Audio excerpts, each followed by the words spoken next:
marijuana, gambling, taxes, and DCFS. We talk about it next on Capitol View.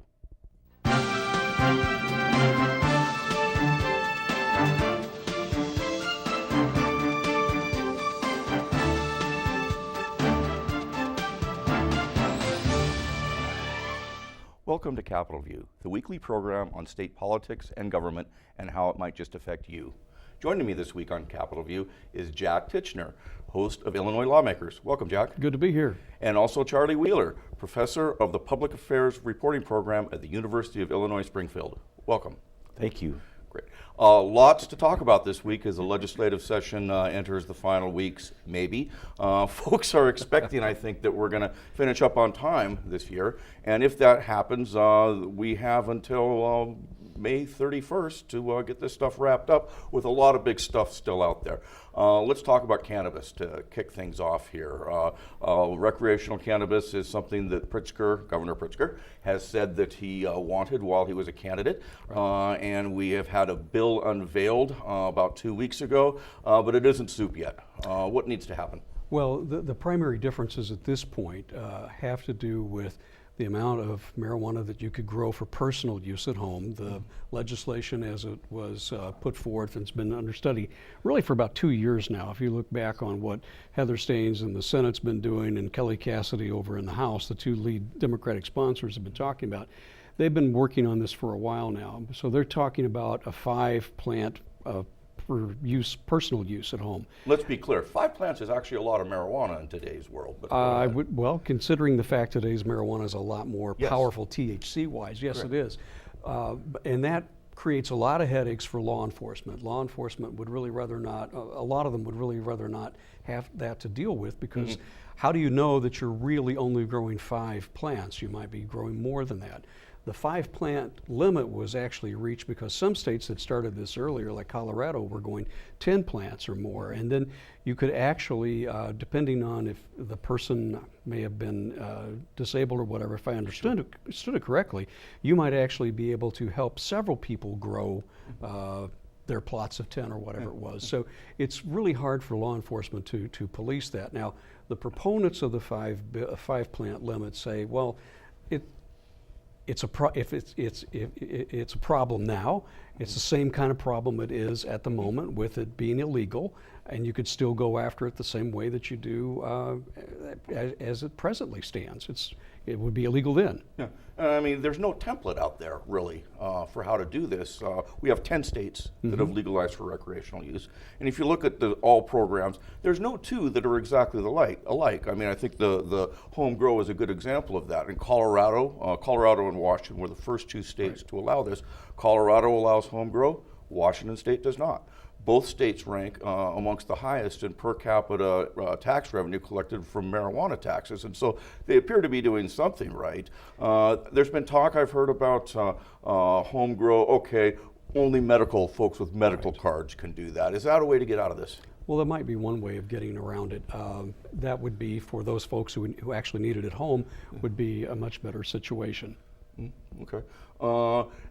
How much of a factor is the tax revenue here for lawmakers? Because the estimates have ranged from $300 million to $700 million. A study done last fall by the Illinois Economic Policy Institute pegged it at $505 million a year, and that was based on a 26% tax, which would be higher than the tax that we're talking about here. The tax here would be as low as 10% at the retail level for regular marijuana plant, the vegetative matter. How much are folks paying attention to, the state could actually make some money off this?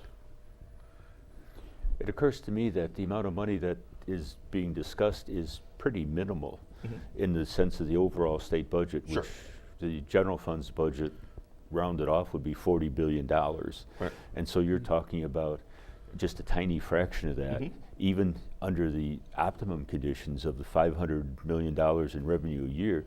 That's after the market is fully established. That's looking 5, 6, 7 years out the road. I think the numbers that were released in a committee hearing in the Senate had the projected fees, and this is to get into the game, to get a license to be able to grow it, to sell it. We're 170 million in the first year, revenue 56 million. And so that's a really small number.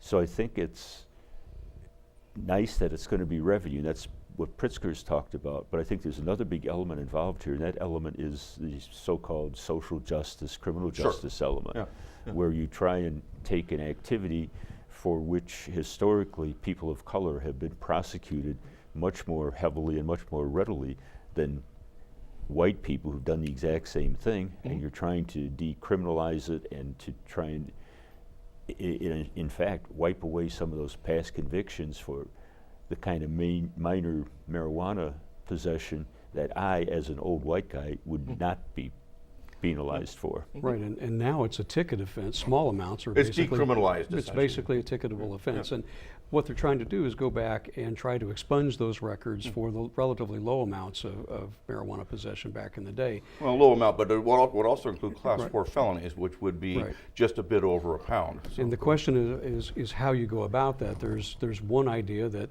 the governor could actually, Charlie and I were talking about this before we took the air, that the governor could actually declare clemency on that and actually do it himself. And And pardon everybody. yeah. Correct, because there's been some question as to whether a separation of powers thing could you do through legislatively mass expungement, and so that question has been brought up. Pardons, that's the way around this. Yeah, and the argument is the state constitution specifically grants to the governor unlimited power for clemency, for pardoning people. And so the legislature should not be, the folks who worry about separation of powers would say the legislature should not be providing for some kind of expungement outside of what the governor can do. And the suggestion was made by Senator Barrickman, Jason Barrickman of Bloomington, why doesn't Governor Pritzker simply issue a blanket pardon for all the people who the proponents want to have records expunged within the bill? The governor, as we're speaking, could issue that writ of wiping their record clean. Does he have to list all the names and sign one individually? You could come up with that, I would think. I mean, It would take quite a bit. It would be a little tedious at the computer, but it could be done. I don't recall if George Ryan, and the Get the major auto pen time, cranked up. the major time this has come was when George Ryan, right at the end of his term, like the last weekend of his term, granted clemency to everybody who was on death row, commuted their death sentences in almost all cases to life in prison. There were a couple of exceptions who he pardoned because their convictions were pretty shaky. Right. And if he could do it on a situation like that, and there were like 165 people, and I don't recall if he listed everybody by name. Okay, all right, fair. Just one other state has legalized recreational marijuana, absent a ballot initiative, absent some demand by the electorate that you do this. That other state is Vermont. They legalized last year, but they weren't able to come up with a regulatory framework. And so they said, okay, this year we're going to legalize, and next year we'll try to come up with a regulatory framework. And so as it stands in Vermont right now, it is legal to possess marijuana, but there's no way to legally sell it. And so they're working on that sort of thing now. My question is, we're late in this session. Is there any chance that they might get part of the way there this year and come back and finish the job next year? Or is this an all or nothing for this session, do you think? I think it's going to go, Okay. despite the kind of heated rhetoric that we heard this week in the Senate committees on this. I think it's probably going to go. It's a matter of tweaking those two areas we just talked about, the how much or if you can grow some at home, and how the expungement part of that will be handled. We're in a situation here where the dynamic is different. The governor wants this. Bruce Rauner was against it. So Bruce Rauner, if you wanted to overturn that, would have to go to 71 in the House and 36 in the Senate. So this is basically a 60-30 thing. So the numbers are most likely there. So Moylan's bill or resolution is just that. It's just a resolution that's not going to pan out in any real sense. I think and I think there's also the realization that whatever passes, and I agree with Jak, something is going to pass. Whatever passes this session is not the end of the story. There will be further tweaks next year and years going down the road as this plays out. You see what's working, what's not working, what do we need to fix, what do we need to update. So this will be a topic that will be on the legislative agenda for a long time. And I think the thing is too, you have to consider, we've looked at what Colorado did, we've looked at what Washington State's done, we've looked at the record of these other states, and the goal of the two sponsors was to try to get this to be, if you will, the gold standard for marijuana legalization, and they've done their homework. And that's true of lawmakers on both sides of the aisle. There's some Republican buy-in on this as well. Yeah, well, I mean, polls consistently show Americans support legalization of marijuana, and it goes across both party lines. Right, you drill down. One of the things, when I was at the Simon Institute in SIU Carbondale, we started polling on that a number of years back, and the support has only grown with, I believe it was either 66% or 67% this last time around. Okay. Well, so we'll put that in the done deal column for recreational marijuana. I think your point about tweaking is well taken. If we look at the medical marijuana example, that's often held up as Illinois did a great job on that. But you know, I talked to a woman just yesterday about her son has seizures, and she said she tried to do the medical marijuana program. She said by the time it was done, it cost her $650 to go to see the doctor who would actually commit to writing the appropriate paperwork, getting fingerprinted, doing because that's when you need to fingerprinting, the criminal background check, all that. Some of those things have been removed, particularly the fingerprinting requirement, and so there would likely be, if that's any example, we're going to see some changes on the I think there's we're 2 weeks out. I wouldn't put this in the done deal column yet because it is after all Springfield, and a lot of things can change in an eyelash. But I think the odds are better than or more often than not that they will go past this. Okay, let's go to something else then that's sometimes seen as a sin: gambling, sports gambling. Pritzker wants it. Are we as confident about sports gambling making it through this session as we might be about marijuana? I think the difficulty with sports betting is, despite the best efforts of its sponsors, it's become more or less embroiled in the whole question of gambling in Illinois. And so, for example, Mayor Rahm Emanuel, soon to be former mayor in Chicago, incoming Mayor Lori Lightfoot, have suggested they would be maybe open to it, but only if there's a casino in Chicago as part of the operation. The folks in Rockford have been running full-page ads in newspapers around the state urging that a casino be granted for Rockford before the folks across the state line in Wisconsin get theirs up and going. Even Rick Nielsen of Cheap Trick. Cheap Trick, the state rock band of Illinois. Was he registered as a lobbyist? Does he check this out? That's a good question. We'll have to see if he's got the right tag on it. No, but he was here pushing for it. Danville wants one. They want another one in deep southern Illinois. The racetracks want a share of the profits, so to speak. They want to have racinos. Yeah. So you have all these moving parts, and any time in the past gambling legislation has gone through the General Assembly, it's always been a deal in which all these various parties got something or other. Right. Way back in the day, when we allowed the boat in East Dubuque to move, part of that deal involved putting AstroTurf in Memorial Stadium to get the vote of one senator from that area. Which a complete natural. No, but it's or unnatural, as it were, or artificial, as it were. There we go. And so the question is, are they going to be able to put all these pieces together? I think if it was just sports betting standalone, it would probably pass without too much difficulty. But because you have all these other interests, it could be more problematic. Charlie's right. When you get to the point where if the city of Chicago says, well, we could be for sports betting if we got our casino, that puts it in a whole nother situation, because it's not separated. It's not separate anymore. It's all intertwined and interlinked. So now, well, if Chicago gets one, Rockford wants one, the south suburbs want one, Danville wants one, so on and so forth. Springfield has been talking about it as well. So you've also got the situation, Major League sports teams want this, the fantasy betting groups, all of that. And there's a whole question as to whether or not you could bet on collegiate sports in the state of Illinois. Well, and adding a layer, there's an irony, because I think all but one of the Division I universities in Illinois are opposed to sports betting, while on the other hand, the NCAA has blessed it. Yeah. Yeah. It's an interesting conundrum to be in with that situation. Yeah. But could they do it? Could they get it across the finish line? They quite possibly could.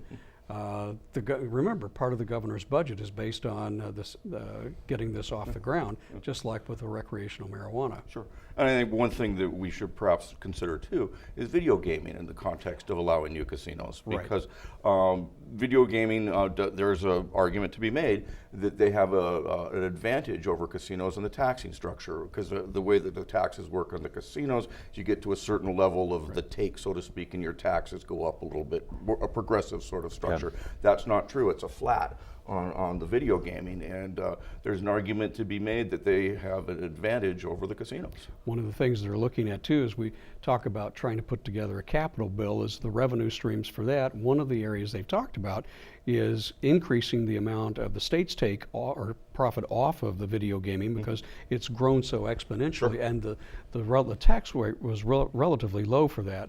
If they can figure out a way to hit the larger providers of the entertainment, so to speak, right, as opposed to the mom and pop sure, operations in the local restaurant, I think that that's going to be a major factor. Yeah, they want to go a little further up the supply Right, chain than, right. than at the retail level, but it's still money. Somebody has And the video gaming will always have an advantage over casinos if you're somebody who just wants to gamble. Some of the casinos have floor shows, they have entertainment and that kind of stuff, but if you're there to gamble, you don't care about all that. Yeah. And Springfield has more of those video gaming terminals than any other state in the union. You could go out on Wabash Avenue here, and those of you from Springfield will know what I'm talking about. Drive down it and you'll see half a dozen signs for video gaming. Oh, it's like little Vegas there. Yeah. But one thing when that was happening, when it was first unveiled of video gaming, the folks I talked to said they weren't necessarily surprised by that, by Springfield's ranking, because they say just look at where the casinos are in the state. You'll see the casino that we here in Springfield, which is where we're taping from, is the furthest away from a boat, and so it's keeping folks want to gamble now. They don't have to drive to Peoria or Alton; they can do it here. Previously, they would have to drive someplace else to do that. It's interesting. I was talking to someone about a convenience store that went into a town in southern Illinois, and I thought, boy, that's an awfully big convenience store. I wonder what the heck they got going there. Well, there's one wing of it that's a video gaming parlor, but they're everywhere. There's a bakery in Carbondale where they're selling cakes and cookies in one end of it, and there's video gaming in the other, and they're in there 8 o'clock in the morning. Sure, and the definition of a truck stop is actually kind of interesting too. There's a truck stop just down the street from where I live. I've never seen a semi there, but it meets the definition of a truck stop because they have control over a certain amount of land that's adjacent to them, which is vacant and will always be vacant, but they can say, well, we meet the property requirements. And so, well, we'll have to see. I mean, I'm not sure that I'm as optimistic about about gambling being expansion as perhaps marijuana becoming legalized. The problem that Charlie points out is the nickname around the Capitol is it becomes a Christmas tree. Right. The more you hang on to it, the more it tends to fall over and collapse under its own weight. It's pretty close to the tipping point. We'll see if the masters of the game can make it happen. But another consideration, again, is that Governor Pritzker is for this. He is for it. And the last gambling expansion to pass the General Assembly was vetoed by Pat Quinn. Okay. Well, there's some pressure that's off, at least a little bit. In your point about in the scheme of a $38 billion budget, we're not talking about a huge amount of money, but it's still money.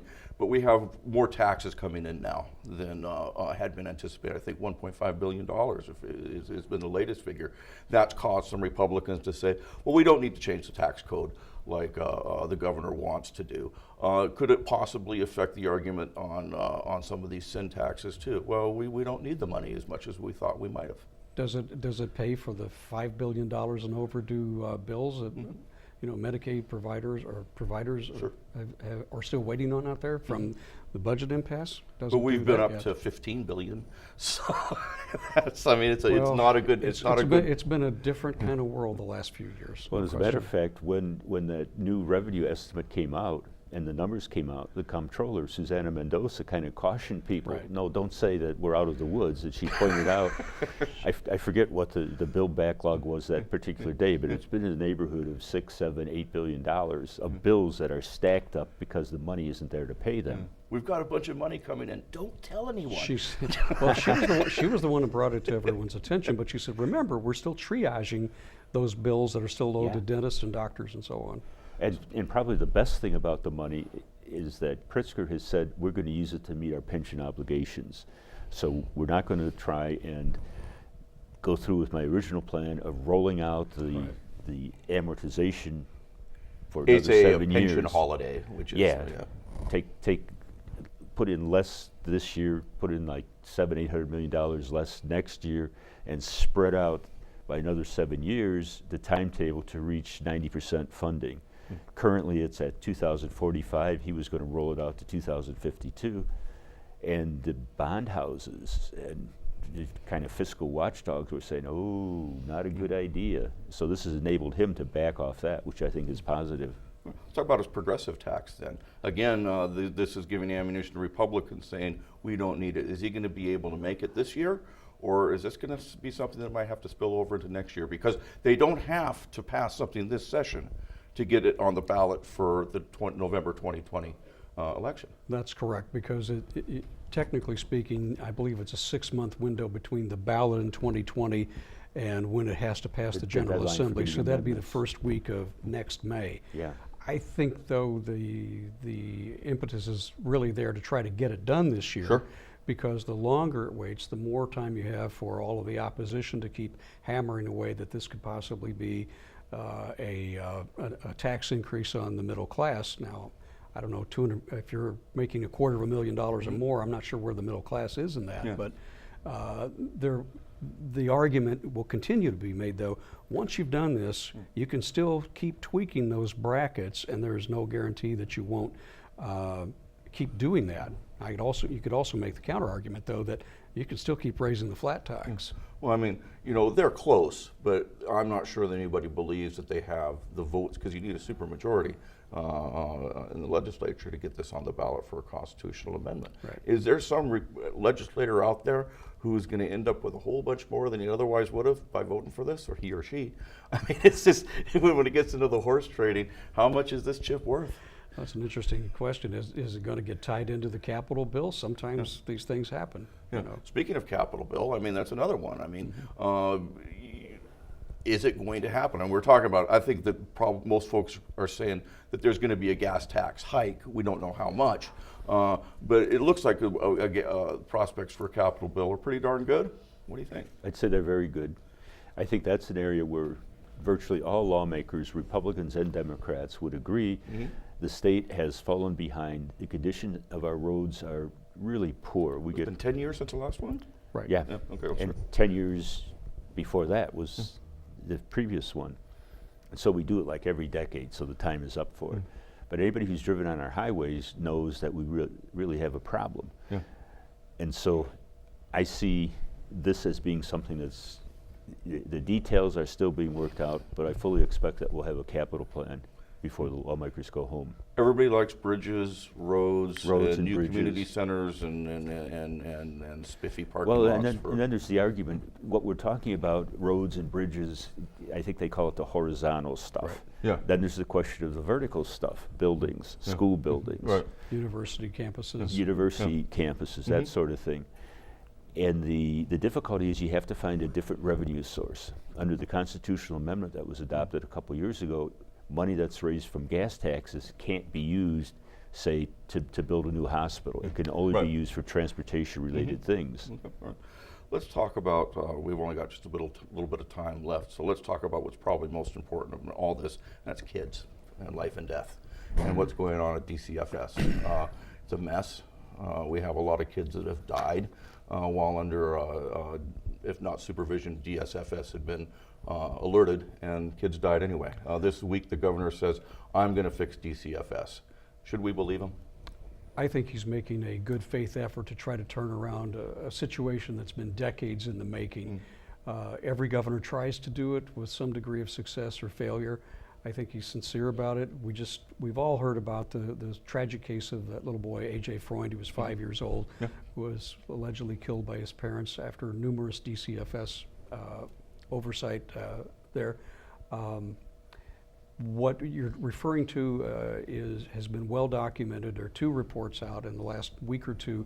One is from the Auditor General's office, which basically examined the inspectors who do the work out there, as well as the Chapin Hall report from the University of Chicago. That's kind of a child welfare think tank there at University of Chicago. They focused on the intact families aspect of this. And it's troubling either way you look at it. The problem you run into is there's so many levels of complexity and legal issues involved as to what they can and can't do. And you have to remember, too, the budget for this agency has been cut over $219 million since 2012. You've had something like 13 directors in the last 10 years. It's been kind of a revolving door there. So who wants, who's the general in charge? How do the troops know who they're supposed to follow? Look, I think you're right. Look, no, you can have the gold standard agency, the gold standard laws. You could have all the funding in the world, and you're still going to have tragedies. It's just, I think, the nature of the business. It doesn't matter, I think, what state you go to. It's just the nature of the business that there's likely going to be tragedies. But it seems like we've just been having too many, and you read stuff like 30 plus DCFS employees found to have lied either in court or in reports. I mean, as you say, a revolving door of directors. I mean, how can you run any kind of an agency with that kind of turnover at the top and expect to do a good job? Well, one of the things that struck me from the report from Chapin Hall was that there's not really good coordination among the pieces, the people who do the investigating and then the people who make the final decisions about withdrawing. They don't always connect. And part of it is just the philosophy. And the philosophy has been kind of cyclical. At one point is if this child appears to be in any danger, let's put him in foster care. At one point we had more than 50,000 kids in foster care. Then we got to this notion, no, let's provide services, whatever they may be, parent counseling, drug abuse, anger management, whatever services this family needs to stay intact. And so we'll err on the side of keeping the family intact. And so now we have something like 15,000 kids in foster care. And so what Pritzker and the agency are now saying is that instead of erring on the side of taking them out, erring them on the side of leaving them, we're going to try and do in each individual case what is best for the child.